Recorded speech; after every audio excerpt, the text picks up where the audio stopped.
want to say hello, everybody, as we get the day started. Today's the day to get it popping. Today's always the day to get it popping. It's the day that you Today is the day the Lord has made. And what does that mean to me? To me that means this is the day where you realize that this is the beginning of the rest of your life. This is your opportunity to do something special, something great in the world, something good for other people, something to better your community, something to make your family proud, something to make your community strong. And so I want to encourage you to keep that in mind. Oracle Treehouse says, Dr. Boyce, I was just thinking of you. Well, sister, now I'm thinking of you too. So I want to say thank you for thinking of me. It's always nice to be thought of. It's better than being forgotten about. Is today Friday? I think today's Friday. Um, Let me know if I got the day wrong. Yeah, okay, it's Friday. All right. So in case you want to know why I have to ask questions like this, because I end up working so much that the days kind of mesh together, and sometimes I'll lose track of which day is which. And if somebody said nice shirt, if you can't see the shirt, it says I am Black Wall Street. Those who can't see it, I'll stand up so you can see it. You can actually get those at the Your Black World store. You can go to store.yourblackworld.net to get a shirt like this. Store.yourblackworld.net. And the reason that we talked about putting these shirts out is because I wanted everybody to internalize the whole Black Wall Street concept, to realize that you are Black Wall Street.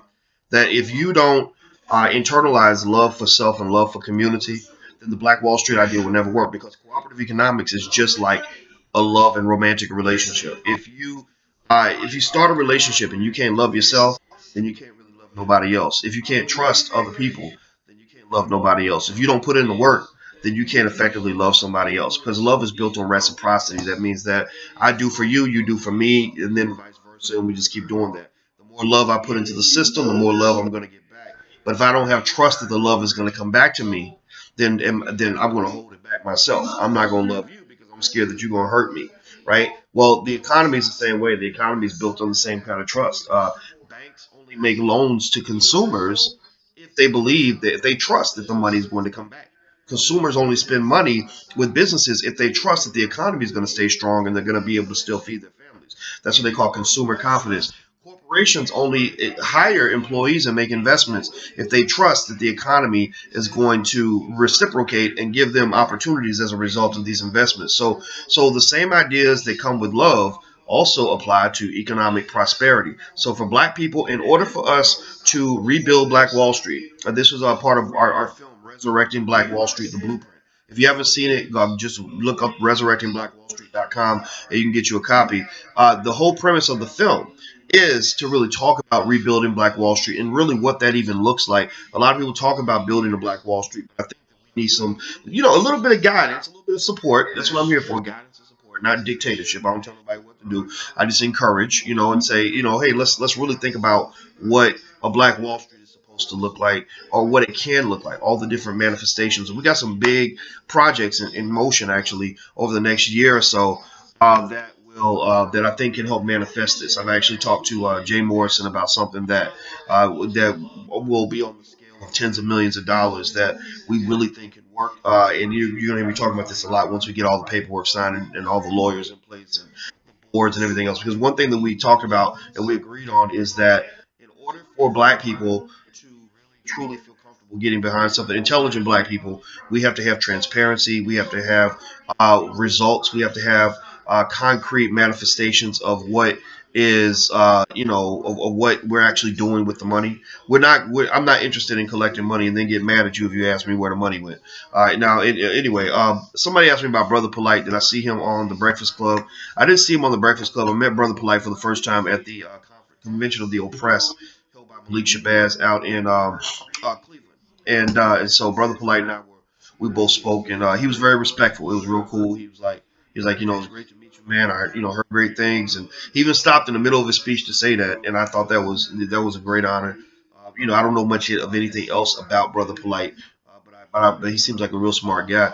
Um, Now somebody's asking, do I have anything planned for Chicago? You know what? I should do something else in Chicago, and I will. We premiered our film in Chicago, and that was pretty big. We had almost 1,000 people there, and literally it was beautiful because black people were literally lined up out the door. They out the door, down the street, and around the corner to get in. So Chicago showed a lot of love and a lot of respect for what we were doing. So what we're actually thinking about doing with Chicago is Chicago will probably be one of the first places. Chicago or Los Angeles, since I'm in between both places, will be one of the first places where I actually develop something that has long-term infrastructure, meaning something like weekly classes or something like that. We talk to some real estate people about leasing some space so we can actually have maybe 100, 200 people come in every week to get consistent financial literacy, messages, information, knowledge, all these things.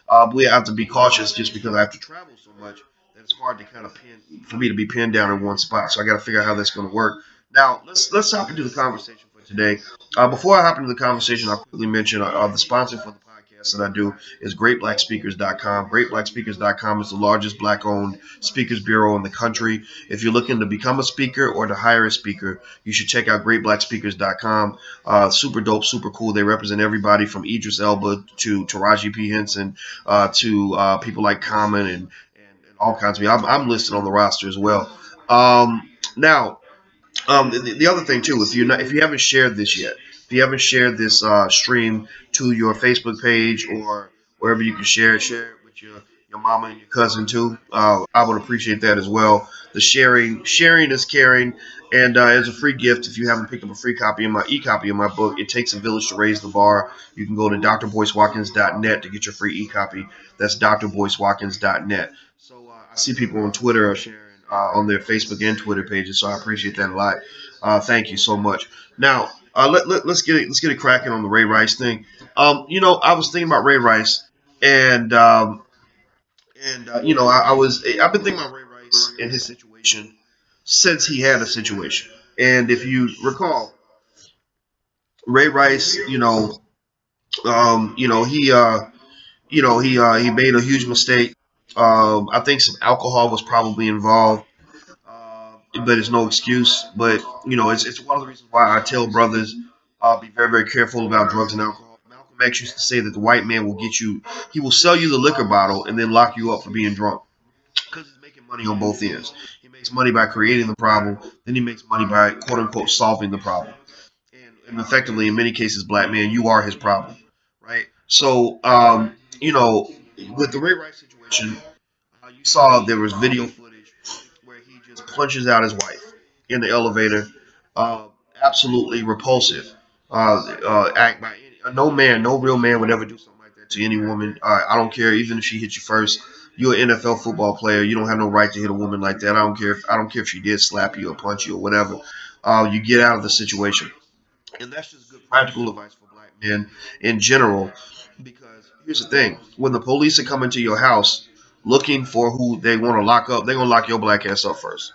The black man is the one who will always go to jail. Just make sure you keep that information in your brain when you get into a domestic situation with your woman. It ain't gonna be no he said she said type stuff. You might luck out. You might have a cop that's real cool who's like, oh yeah, yeah, well, it looks like she started it and this is what she did and this is what he did, and they might sort it all out. Or the cop might just say, you know what? This is getting on my nerves. Y'all call me at the end of my shift. You going to jail, sir? Ma'am, you back up, or you're going to jail too. That's what you're gonna see. So any young black man, if you get in a fight with your girl, and it's gonna happen. It's gonna happen. If you're human, you're gonna get in a fight with your girl. If she goes off on you, she start cussing, throwing stuff, hitting you, whatever, trying to expose your baby mama, whatever it is that she's doing, whatever situation that's being created in front of you, just understand that the world is not designed to give a damn about what you're feeling, about what you're going through. And I say this because I've seen a lot of guys who literally are victims of emotional abuse. I've seen guys who've been literally pushed to the limit by a woman who just literally was like, "I'm going to destroy you by any means necessary." And I've even seen guys be threatened by a woman where she said, "Look, if I call the police on you, you're going to jail." I've seen that. I've seen that. So you can't. I'm sorry, man. I don't know if it's politically incorrect to mention this. I guess because you have extreme feminism out here that makes people believe that a woman can do no wrong, and that anytime there's anytime think about this like this. How many times have you ever heard somebody say, "I'm a survivor of domestic violence. I was a victim of abuse." Nobody ever asked, like, okay, so what actually happened, right? Now, in some of those cases, it's real abuse, right? In some cases, it's inexcusable, it's repulsive, or whatever. But in some cases, what that person defines as abuse might have just been two people fighting. It might have been y'all going at each other, or it might have been really trying to start some shit with him and hitting him so many times that he eventually hit you back, or whatever, right? So ultimately, we need to really talk about the fact that abuse is a nuanced in a lot of cases. But when people say I'm a victim of abuse, typically, if a woman says I'm a victim of abuse, people are just going to take her word for it. And this is actually something. There's an author who's actually a liberal who wrote a good article about this, and he said basically what happened is the liberal establishment, because they typically have political agendas. What they did was they used to have to deal with one lie, which was that women always lie, that women are never telling the truth, which we know is wrong. It's wrong to say that because there are a lot of legitimate abuse victims out here in this world. But what they did was they replaced one lie with another lie. What they did was they went to the other extreme, which was that women never lie. So if a woman says she was sexually assaulted, they instantly believe her. They will instantly go arrest somebody in front of everybody and ruin his life, throw him in jail for 2 or 3 weeks, not even ask any questions. I had a friend that happened to, and it was proven later that she lied and that she had falsely accused. Here's the crazy part: this woman had falsely accused 5 other guys of rape before, and they knew she falsely accused these men. But when she accused my friend of raping her, and I didn't know what to say. When I was confronted with the information, I didn't know what to believe because I'm against sexual assault. But at the same time, I had my friend saying I didn't do it, so I was like, well, what do I do? Like I didn't know where to stand on this. But it was proven that she lied, that she made this up. But here's what happened. Let me tell you what happened. The minute that she accused him of sexual assault, it was like a girl that he slept with on a one night stand type of thing. That's another thing brothers got to be careful of. Don't just go sleeping with any woman just because she's cute. That'll get you. That can cause you a world of problems if you're not careful. And after they slept together, as soon as she made the accusation, they went to his job. They arrested him on his job in front of all of his coworkers. So right there, your reputation on the job is ruined. You're probably gonna lose your job. Number two, he lived across the street from his job, so all his neighbors saw him being taken away in handcuffs. That's number two. Number three, he went to jail and could not bail himself out, so he was in jail for 3 weeks. They wouldn't even give him any. They wouldn't even give him like towels to like go take a shower. Nothing. He was in jail for 3 weeks. Number four, he had to drop out of school because you can't go to college when you're in jail. So he lost thousands of dollars in tuition money. Number five, he eventually had to use all the money he had left over that he'd been saving for a car to pay for an attorney and also a private investigator because he knew he was innocent. He just had to find some information to exonerate himself. The system did not do it for him. So after 3 weeks of sitting in jail for something he didn't do, it was finally revealed that this woman had lied and falsely accused 5 other guys of rape.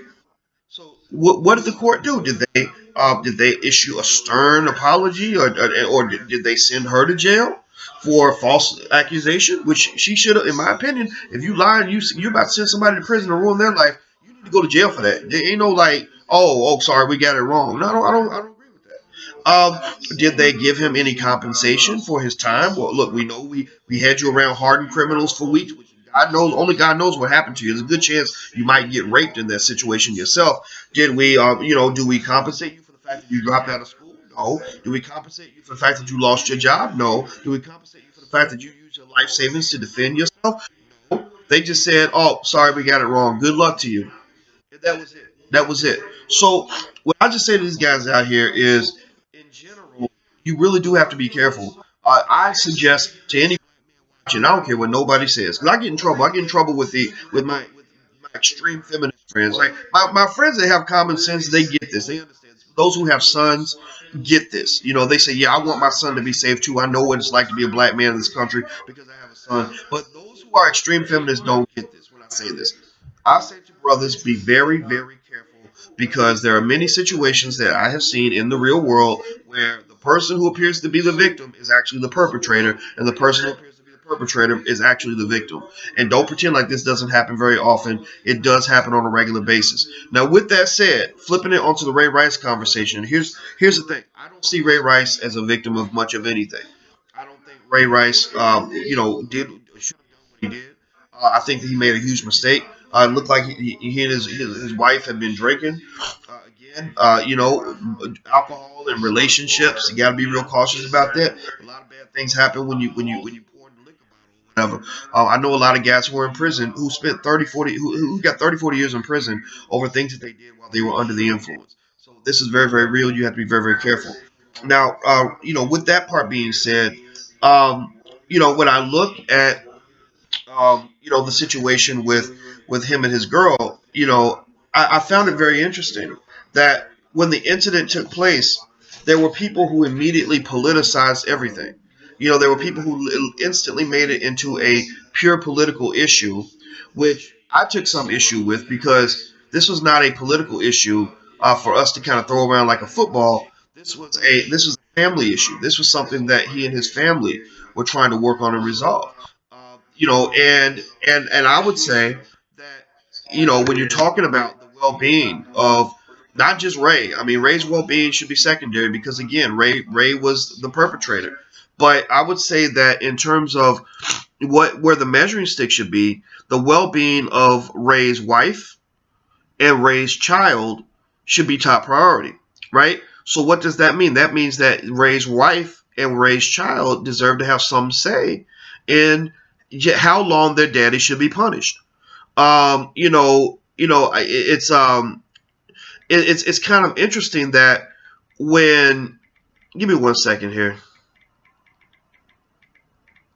By the way, while I type this in real quick, share this to your social media if you haven't had a chance to do that. I have to respond to this text message real quick. Okay, all right, I'm done. I've responded. Sorry about that, guys.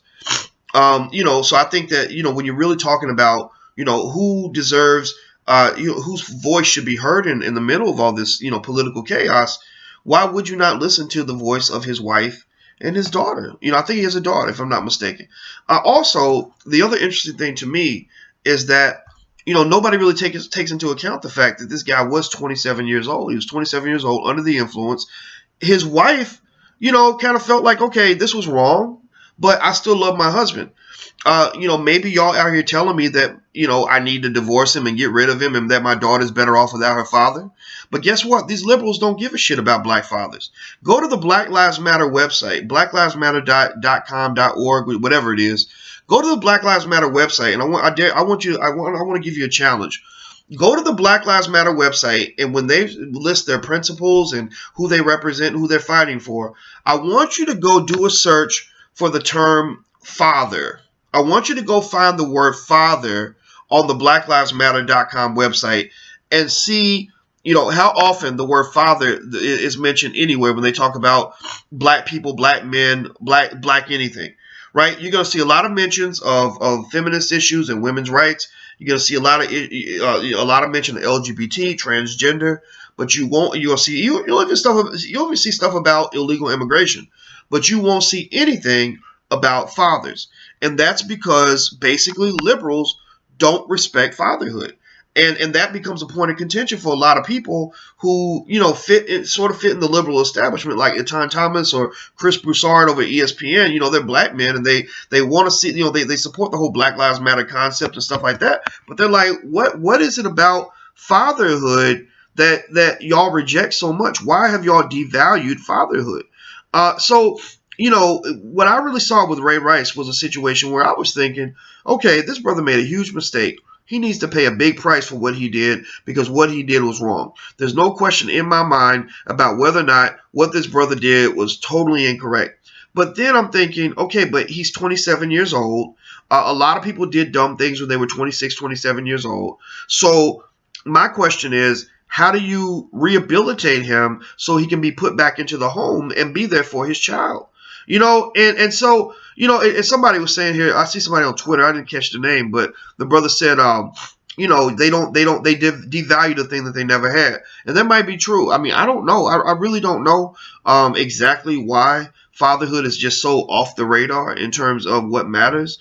I can't imagine living in a world where I'm running around here acting like mothers don't matter. You know, I mean, that would be hugely disrespectful to the mother of my daughters. You know, like that's crazy to me. Now, anyway, with that being said, you know, what I've seen with Ray that has also bothered me quite a bit is that, you know, I see Ray, he seems stuck. You know, I saw something out here where Ray is, you know, really, you know, looking around, hoping that anybody will give him any opportunity. He even committed to giving away his salary, I think, for an entire year, giving it to domestic violence centers or something like that, as a way to kind of show how remorseful and how regretful he is. And again, this goes back to what I was talking about earlier, you know, as kind of a warning to black men. You see, the thing about the black man, brothers, what you got to understand is that the world wants to see you on your knees. The world doesn't want to see you strong. The world wants to see you begging. The world doesn't want to see you proud of who you are. The world wants to see you remorseful for who you are. The world wants to see you as a castrated little bitch. They want to see you bending over and, you know, begging and saying, "I'm sorry, I apologize because I messed up." Even your so-called liberal friends, these people in the liberal establishment who claim to love black people and all this other stuff, they don't want to see black men in any place other than complete, total humiliation and emasculation. Somebody just mentioned what they did to Judge Olu Stevens. Broke my heart. Had that strong black man, intelligent black man, proud black man, Morehouse man. Had him in the courtroom begging for forgiveness for something that he didn't even do wrong. And I'm not blaming Olu for what he had to do. You know, brothers got to get jobs, or they got to keep their jobs or whatever. But it just burns me up. It burns me up. And I would say that that this is nothing new. I see that that one sister here is saying that ever since we were brought into this country, they've been doing that, and that's absolutely true. That this ain't nothing new. That's why when Malcolm X's bodyguard started crying about the death of Malcolm, they asked him and said, "Well, why are you crying?" He said, "Well, because in America, they want to keep you as a little boy." He said, "Being around Malcolm was the only time I got a chance to feel like I was somebody." And so I'm gonna tell you, to any black man who's listening, you need to understand they don't want you to be somebody. They want you to be a nobody. They don't want you standing strong. They want you on your knees. They don't want you in a position of empowerment. They want you begging. And basically, because in the eyes of many of these so-called liberal friends that you have, these liberals that claim to you know, carry the torch for black people, they don't have any respect for you. They see you as a Neanderthal. That's what they see you as. They see you as somebody who needs to be assimilated and reformed because you are just so genuinely fucked up that it is your extreme fucked upness that justifies the way other people treat you. Now, it just recently, though, we have got to the point where they finally agreed that it's wrong for police to come and shoot black men down the street like dogs. I'm glad we finally agree on that. But it goes far deeper than that. I don't know if y'all remember, if y'all saw where the Huffington Post had this picture of their editorial board. It was the funniest picture in the world. It literally was this picture where they had, you know, all the people that run the Huffington Post, and literally it was like all women, all mostly white women. There was like one Indian woman. I think there was one black woman in there, just like a token, and no black men, not one single black man in the entire room. So, you know, what's happening is, you know, for black men, what's unfortunate is that you don't have a whole lot of allies in this world. What you have is you have your core. You have other black men and black women who get it, who have your back.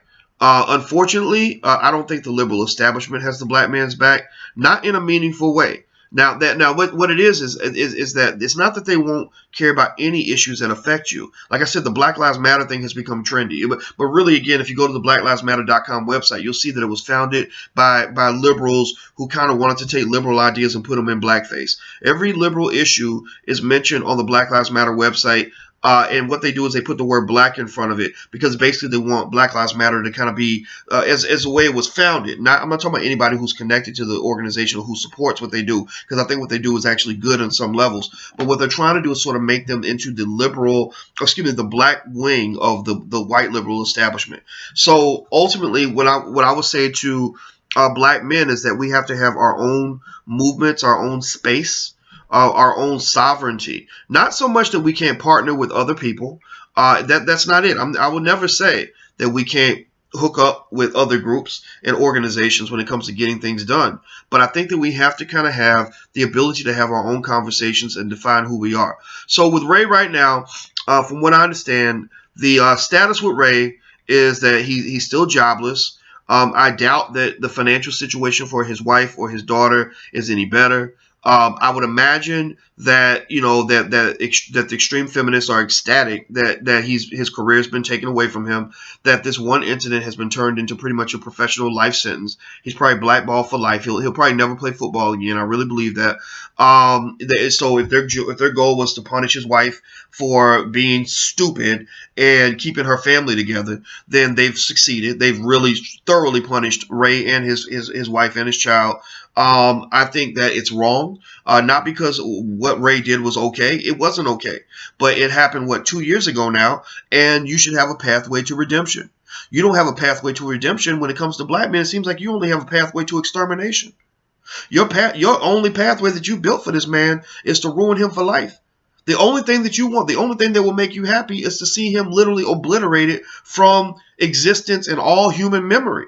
And I think that's wrong. That makes you a fucking terrorist organization. Excuse my French. I'm sorry, I didn't mean to say that, but I'm sorry. I'm sorry. Sometimes these people terrorize you. Really. I was reading The Root. The Root.com, by the way, is not a black organization, a black publication. So they have black people that work for them. But don't ever think for a second that they are a black organization. They were bought out by another group that wasn't black. So they basically hire the black people that they want to see or whatever. And I was reading through some of the titles, some of the articles, and I found it real interesting that when they were talking about the sister Corinne Gaines, which her killing by the police and stuff like that, which is obviously a tragedy. I watched the video closely. I gave a deep analysis of what I saw in the situation. They came from a position of complete truth from my perspective, right?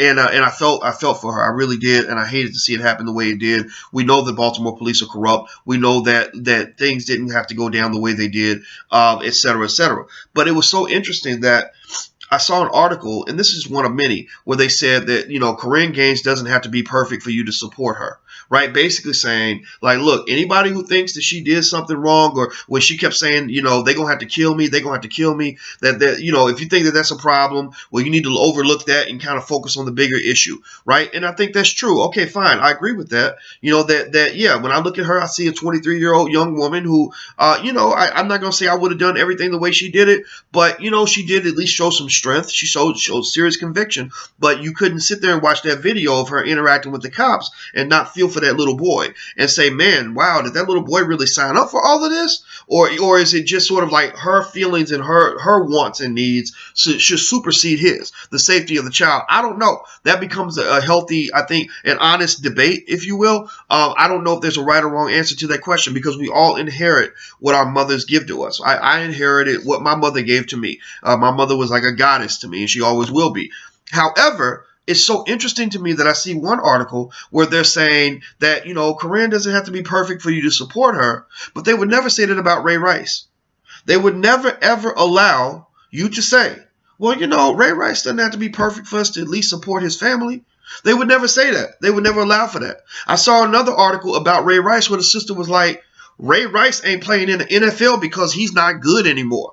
And what's funny about the article to me that was real interesting was she didn't provide any statistics to support this. She didn't say, well, back in 2012, Ray Rice, averaged 5.2 yards per carry. In 2013, he only averaged 3.6. And therefore, his decline in performance was blah, blah, blah, blah. She didn't say any of that. She just said, Ray Rice is not good anymore. And then but the thing was, in most of the article, and I want you to go read it. Go look up the article. It's real interesting. I don't know the sister's name.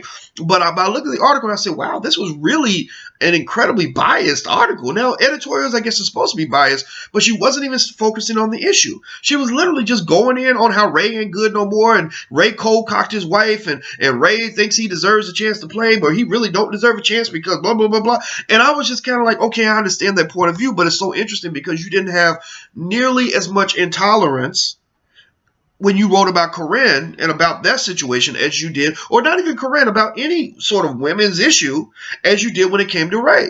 With Ray, it's sort of like, why is it that we have so many sisters, unfortunately, And again, y'all see me. If you follow me, you know that I go hard on brothers that show sexism toward black women. That's why I support Zaza Ali, because I thought it was wrong that men were talking to her that way. Or I support other women, not just Zaza, but I've actually gotten into fights with men defending the voices of women. So don't pretend like this is a male versus female issue. But I'm like, why are there so many sisters that have signed on to this white female agenda of attacking and destroying black men at every damn turn? I know you might be mad because your daddy wasn't there. I know you might be mad at your ex-boyfriend because he wouldn't marry you, or whatever it is that's upset you about black men. We know that there's some suckers out here. We know there's some men that don't act like real men. We know they out here. But this whole idea of sort of going off on brothers at, whenever you feel like it, that's just wrong. That's just wrong. You can't do that. You can't do that. So when I look at Ray, I see a young black man who did something horrible.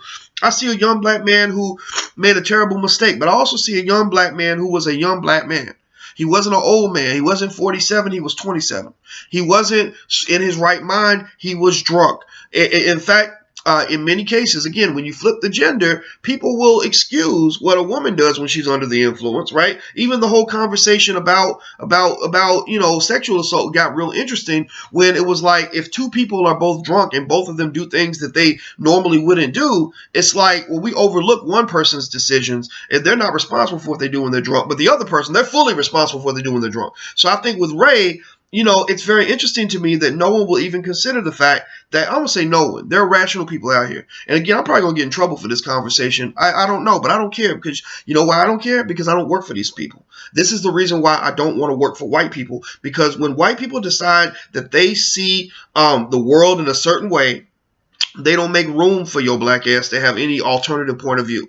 That's why I don't like the Republicans. That's why I don't deal with the Democrats, because what they do is they come in and they imperialize your thinking. They tell you, here's how they deal with you. They say, look, nigga, we have supported you. We have given you money. We gave you a job. It wasn't the best job, but we gave you a little bit of a job. When Hillary gets in office, we're going to put a couple of y'all in positions of power. So y'all owe us. We supported you on civil rights. Y'all owe us. And so what happens at the end of the day is black people end up running around because we don't know who we are. We end up adopting agendas of people that we don't even know. We end up adopting agendas that we don't even care about. I mean, seriously, Yvette Carnell, as controversial as she can be, and I love her because she tells the truth, even when I don't agree with her, even when she was dissing my hero, Minister Farrakhan, I admire her for being honest from her point of view. Yvette Carnell said it plain. She said, what the hell incentive do black people have to go fighting for illegal immigration? What does that have to really do with you in terms of your core issues, the things that really affect your community, the things you think about every day, the thing that got cousin Pookie locked up and Ray and them shot down the street, the issues that really affect you? Why your nephew can't get a job? Why your daughter, is being pushed to the abortion clinic? I mean, really, what the hell does illegal immigration really have to do with you? And if you go around big cities like Chicago, you will find that there are a whole lot of jobs that black people used to have that have been taken by undocumented illegal immigrants. Now, I feel for the plight. I really do. But ain't nobody gonna get preference in my mind over black people. Ever. Nobody will matter to me more than black people ever. And do you know why that is a perfectly rational statement? Because that's exactly how they treat you. Do you really think that the Latino community puts you over their own issues and their own agenda? Do you ever think that undocumented immigrants are going to go march for you as hard as you might march for them? Do you ever think the LGBT community is going to put black folks' issues, the core black issues, ahead of their own issues? No, they're not. Do you really ever think they would allow themselves to be used as political pawns for somebody else's agenda? No, they never would. Do you ever think Asian people are ever going to come support your businesses the way you support their own? I can name 4 or 5 industries where Asians suck money out of the black community like a vacuum cleaner. Billions of dollars every year, everything from hair care to laundry service to nail shops, all of that. I can name several industries where they're sucking billions of dollars a year out of your community, but you can't name one thing that we sell to them where they're giving billions of dollars to us. Name it. Name one thing. I'm going to wait. I'll wait. While I wait, in fact, please share this to your page. Share this because I want other people in on this conversation. I'm not scared of these fights. I'm not scared of these fights. I don't want to have these fights on mainstream TV. I don't want to be on Fox News. I told Fox News back in 2007 when I got in a fight with Bill O'Reilly, I'm never coming on your network again. I haven't been on there since. I used to be on Fox News a lot back in the day. Go look it up. I used to be on there like 2 or 3 times a week until I found out how racist they were. I don't want to have the debate with liberals because liberals, unfortunately, are what they call paternalistic. Liberals believe that they have the right to tell you what to think. They believe that the best thing they can do for your black ass is to civilize you and make you like them, to assimilate you. So that's why you have a whole class of assimilationist Negroes. You know, that interesting fight between Roland Martin and Tariq Nasheed was interesting to me because Tariq was right that Roland, you know, part of the boule, Roland's whole objective, again, Roland's not a bad person. Roland does a lot for black people. But Roland's goal is to be part of the establishment. That's what Roland's greatest source of pride is, that he's part of the political elite, that he can go, you know, buck dance with Hillary Clinton on stage. Remember, he was teaching her how to do the wobble. You'll never see me teaching any politician ever how to do any black dance in the history of the world. You will never, ever, ever, not in life. I mentioned this before, I'll say it again.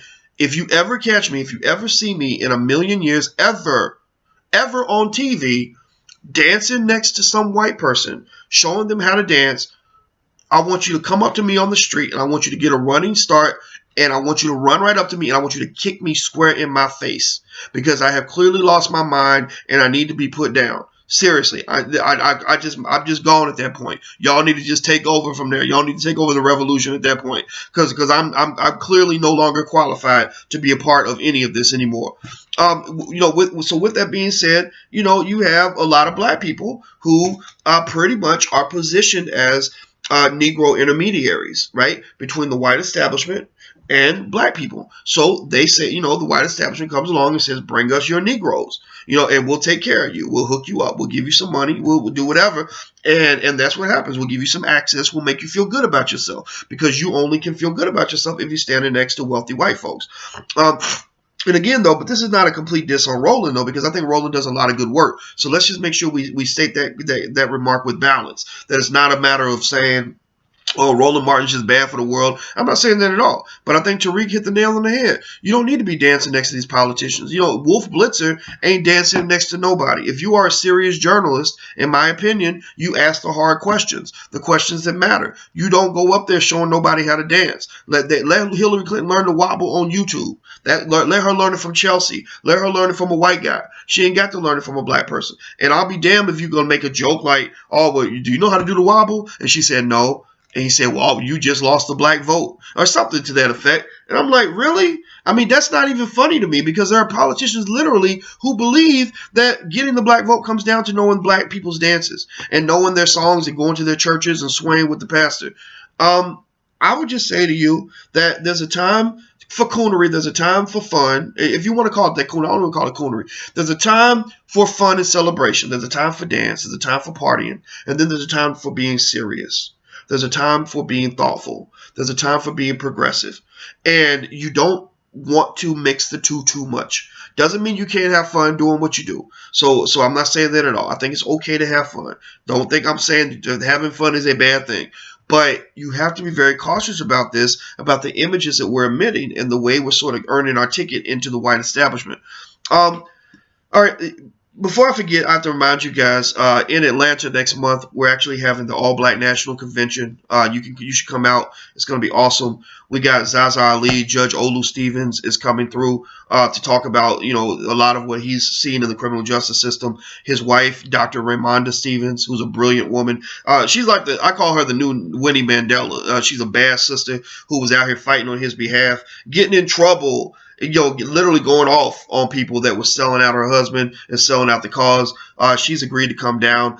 So you get to meet her, Yurima Karama. You might have seen him. He's an amazing spoken word artist and a political activist. Yurima is a 23-year veteran of the criminal justice system, and when he was in prison, he actually spent 23 years doing nothing but reading books. So he's one of the most brilliant people I've ever met. Yeah, somebody mentioned Judge Olu Stevens was railroaded. That's absolutely true. Yvette Carnell is going to be there. Dr. Roosevelt Mitchell III is going to be there. So there's a whole lot of really brilliant people. Jay Morrison, if you know Jay Morrison, Mr. Real Estate, he's confirmed he's coming out. Malik Zulu Shabazz, the head of the Black Lawyers for Justice, is coming through. We have tons of educational experts. We're going to have the real conversation for black people. I wanted to do this because I want us to have a space that's ours where we can talk politics and talk shop in a way that is authentic. It's not something where we're hoping to get into the fringes of somebody else's conversation. It's not one where we feel forced to have a dialogue that fits into somebody else's narrative. It's one where we can take the conversation wherever it goes. So we have panels on education, criminal justice, what else? Wealth building. We're going to show films. We're going to show Resurrecting Black Wall Street. We're going to show Elementary Genocide. We're going to show Black Friday. So it's going to be an awesome event in Atlanta. You can find out more if you go to allblacknationalconvention.com. That's allblacknationalconvention.com. I'll be there for all 3 days, and we're actually trying to tack on a fourth. So go get your tickets now, and I hope you guys will pack up your suitcase and take a flight, take a bus, whatever you got to do to come on down. I'll give you a big hug when I meet you. Anyway, pretty soon I actually have to run because I have to finish. I'm working on this script with my writing partner, Dr. Tyra Selden, and so she's gonna get on me if I don't finish my section of the script. Because as you know, we're making movies and stuff. Next month, Damon Dash and I have a movie coming out, Too Honorable. It's kind of a gangster flick. It's more so Damon's vision. Kanye West is the other executive producer. So that's coming out later on in the month. We'll have the trailer ready for you real soon. I got to text Damon about that. Also, we're still working on the film Steel Justice, which is about a black law firm and a black athlete who's accused of raping a white woman, and so that's a really interesting film as well. So we got a lot of cool stuff popping. The goal really at the end of the day is we just want to build something that's ours. Let's see, Oracle says, I want to be in a movie with you. You know what? I want to give you an email address. Email us. If you want to be a part of anything that we're doing, you want us to interview you about your business, put you on our platform. If you want to learn about our commerce network, where we have affiliates, where affiliates can partner with black businesses and help sell their products in exchange for a commission. If you want to be a part of anything that we're doing, email me at boyce@boycewatkins.com. That's boyce@boycewatkins.com. Now, when you email me, here's what's going to happen. You probably won't get a response right away because I get too many emails, to be honest with you. I can't reply to them all. But what you'll get is an autoresponder back that will give you all kinds of information about where you can go within our organization to get support and help on whatever you're working on. I also teach a lot of really good classes in the Black Business School. We have the Black Millionaires of Tomorrow program, which you can find out more about at blackmillionairesoftomorrow.com. We have thousands and thousands of children in this program, and they are part of what I call our Black Economic Army. The thing is, when you talk about nation building, I've studied nation building for the last 2,000 or 3,000 years. I'm not an expert, but I'm learning a lot every day. And one of the things I learned about building a nation is that to build a nation, you need an army, and you need the ability to mass produce the vision that you want to see come to fruition. So my belief is that if we mass produce at least, not that many, just 50 to 100,000 young black children who are armed with the basics on financial literacy, wealth building, cooperative economics, and entrepreneurship, what's going to happen is in the next generation, these 50,000 kids are going to employ the next 50 million. These leaders, this few good men and women are going to go out and they're going to establish institutions. They're going to become enormously wealthy. Some of them will become billionaires. But what's most important is they will be trained with the most fundamental ingredient in this whole process, which is love for self. Love for self and love for community. What we do is when we talk to our kids, we let them know, look, the most important thing you can do as a successful black person is to support other black people in a meaningful and significant way.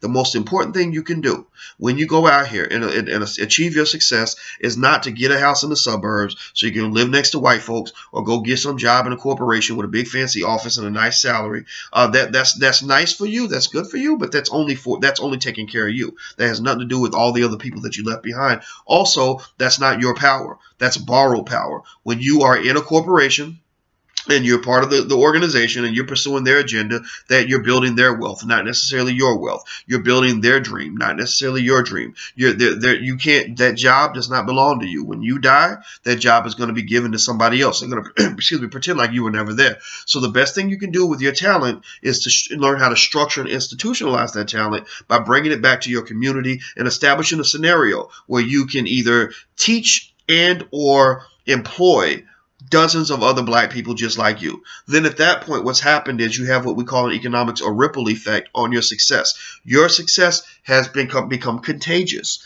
Your success should become contagious. But if you're the only Negro isolated on an island full of white folks, then nothing's contagious because you're surrounded. You don't have any power anymore because you're surrounded by people who don't like you. So what's going to happen is your community loses because they lose their best and brightest, and you lose because you're surrounded. And those people don't like you. You don't know what I'm talking about? Look at the angry black middle class. Look at how many Negroes are out here who went went to top universities, paid $100,000 to get an education that was probably worth about $20,000, and then went and got the big fancy job. So they're drowning in student loan debt, living in a house they can't afford, out and trying to get away from their community, working on a job where they're the first black manager that the company's hired in the last 20 years. And guess what? They're miserable. They're mad. They're angry because they spent their whole life trying to lie, trying to hide, trying to be something that they're not. And that's it. That's what I see. I only know it really because I lived it. I lived it. When I got hired at Syracuse University, I was the only African American on the planet to get a PhD in finance that year, number one. Number two, I was the only African American finance professor in the entire department when I got hired. Number three, they had never promoted a black man or black woman in the history of the entire business school. And 7 different departments had never promoted a black person. It was horrible. It was horrible. So anyway, somebody was asking me, how do I enroll my grandchild in the program, in the Black Millionaires of Tomorrow program? Very easy. Go to blackmillionairesoftomorrow.com. That's blackmillionairesoftomorrow.com. We also have a more premium program as well, what we call the Black Financial Leadership Program. That's something that I teach directly along with a co-teacher where we meet your child online every Saturday for 5 weeks. And you can check that out at blackfinancialleadership.com. That's blackfinancialleadership.com. And so when you get the financial leadership program, the Millionaires of Tomorrow program comes packaged with that. Or if you've already paid for it, we actually give you like half off so that you can actually, not pay for 2 things. But for people that want the direct instruction, that program's available. But if you just want, the recorded content and the self-study examinations and everything else, you can take the first program. Either one is very good. Parents like it. I think you're going to like it too. But anyway, I'm about to get out of here, guys. So don't forget, allblacknationalconvention.com. Go check it out. And if you haven't picked up a free e-copy of my book, It Takes a Village to Raise the Bar, go to drboycewatkins.net. That's drboycewatkins.net. And that's it. So I'm going to get out of here, guys, and I love you, and I want to say thank you for hanging out with me for this Friday morning inspiration. Let's go get it. Let's go get it. I'm going to tell you right now, I already know when this video gets out there, when it gets on my YouTube channel, it's not a tiny channel. We have 145,000 subscribers. We get about I think people watch about 17 million minutes a month of video on this channel. It's going to get around, and I'm gonna be hearing back from my liberal friends and my black male friends who decided to become feminists, which I just think that's weird. I'm sorry. I know I love my daughters, and I want my daughters to be as empowered as anybody, but I'm not going to be no feminist. I'll let, in fact, I even think feminism, unfortunately, the brand has been tarnished. I'm a womanist. And what does that mean? That means that I love and support the black woman in every way imaginable, but I believe that we as black people have an obligation to put community and family over our individual selfish motivations first. That's it. I don't believe in selfishness. I believe we all have an obligation to give back. And I want to encourage you to maintain your intellectual sovereignty. Don't let nobody imperialize your thinking or make you feel bad for using your own common sense. Some of the stuff that people are feeding you in media is nothing but a lie. It's propaganda. Don't let them get you to buy into their bullshit.